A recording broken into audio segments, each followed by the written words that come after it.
So the next tool that I'm going to present is easily my most used teacher app of all time.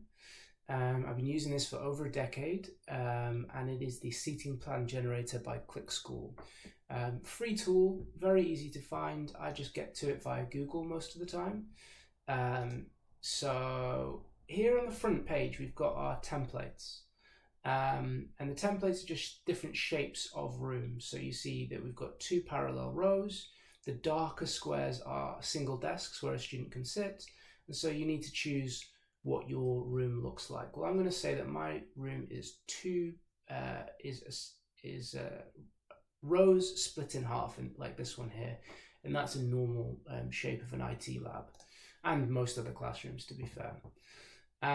So the reason this is such a powerful app is because I can paste in Excel data as is in its current structure, and that is a game changer. And I don't even have to upload it or anything like that. I can literally just paste it across. So I will generally, so these are actually real students, but these aren't their real names. I've just pulled random names from the internet, but the students that they represent are real. And you'll have this kind of data for most of your classes. To me, in a computer science classroom, the key data is gender, because girls are likely to be feel much less comfortable and confident in a computer science classroom, and they're the ones we need to make sure that we give that confidence to and put in places where they're going to get good support and encouragement. Target, yeah, it's worth knowing students' prior attainment, and the target is probably the best measure of that. Specific needs, so these are special educational needs. These acronyms you'll get to know very well, but things like non-specific, specific learning difficulty, mild learning difficulty, social, emotional, mental health needs, visual impairment. There's various others as well, of course, dyslexia, ADHD, dyspraxia. But these are just, like I said, these are real students. I haven't cherry-picked and made up data here. These are real students. Pupil premium is also crucial. These are students that are entitled to extra money from the government. Now, this, in most cases, is due to the fact that the family has less income than the average family, but it can also be all sorts of different things. It can be, for example, if both parents are in the military, you get pupil premium.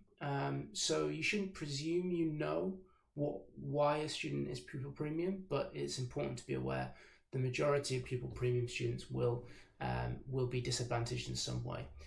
And then a metric that I've just calculated here is just, so this is their grade from a mock in 2019, and this is a metric I've calculated, which is the difference between their grade and their target.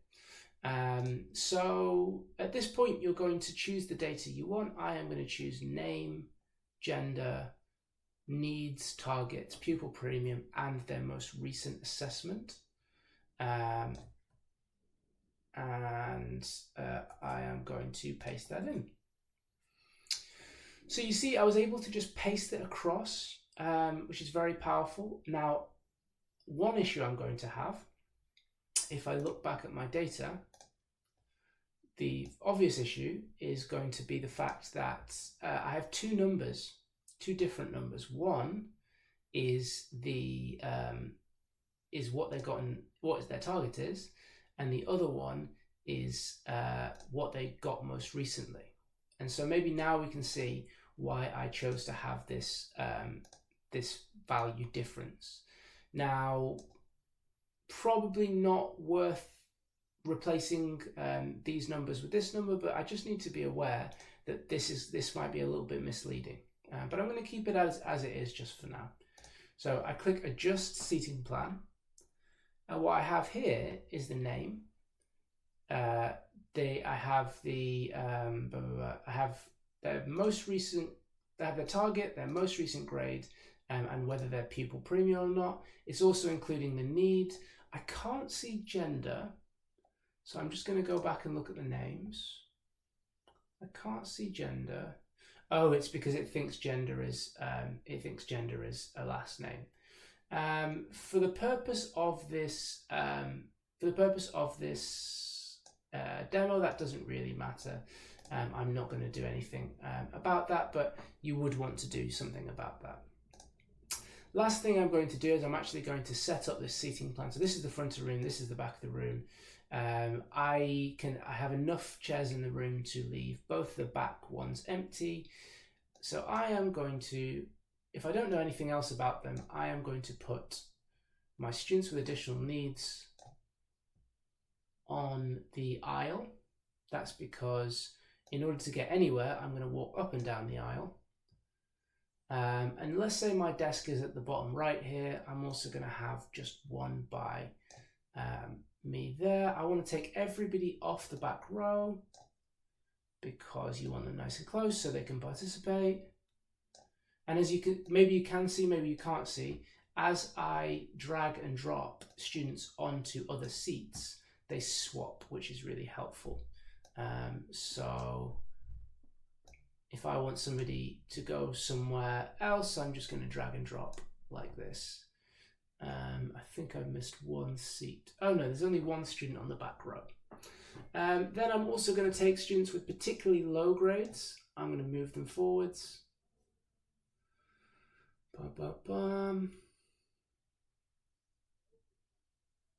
That's okay. That's in the aisle. And then in these corners, which I'm not going to see very well, I ideally want my students who are doing quite well on their own. So I'm going to have any students with good solid grades in the back, on the back right and on the back left. A bit weird the way this one student is on the back right. I will probably give them a partner. But that partner is going to be somebody who's doing very well at the moment. And then let's put two students who are doing quite well in the back of the right. The last thing I need to look at is my pupil premium. Where's my pupil premium? Those are all the Ys. Generally, my preference is to have pupil premium students not sat together. That's because their issue is social capital. So I need them sat with somebody who's not social pupil premium so that they can have kind of the conversations that are going to help them understand what's expected of them. No pupil premium on this row. Yes, pupil premium here. And then just bring that in a little bit. Maybe move this person, pupil premium, back right. Don't love that, but good grades.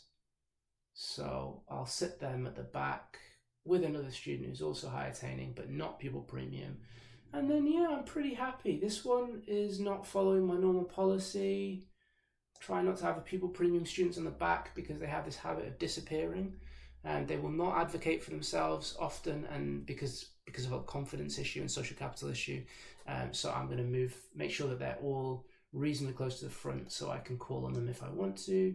Again, like I said, I don't sit them separately. Okay, so I'm reasonably happy. This will do for a first draft. Let's get rid of all the empty seats. So this is what my room will look like. Then I am going to, now I have a couple of different ways of outputting this information. I can crop it this way using this button. I can obviously use Windows Shift S to also grab a screen, get a screen grab. I am actually going to print it out PDF like this, and it's going to go into my context sheet file. So I'm going to call this context sheet example. Give it the date so I remember where this came from, because I don't know the class because they're all anonymized, and then I'll save it like this. And so what I will have is I'll have a collection of seating plans that look like this, and this will be the one for this class. So whenever I am looking to question the group or whatever else I'm looking to do with the group, I will just have this near to hand. If I'm trying to assess how I'm doing in terms of adapting for my students with special educational needs, or adapting for my students with pupil premium adjustments, I am going to use the seating plan to keep myself honest. So yeah, this is my personal favorite teacher tool, seating plan by ClickSchool.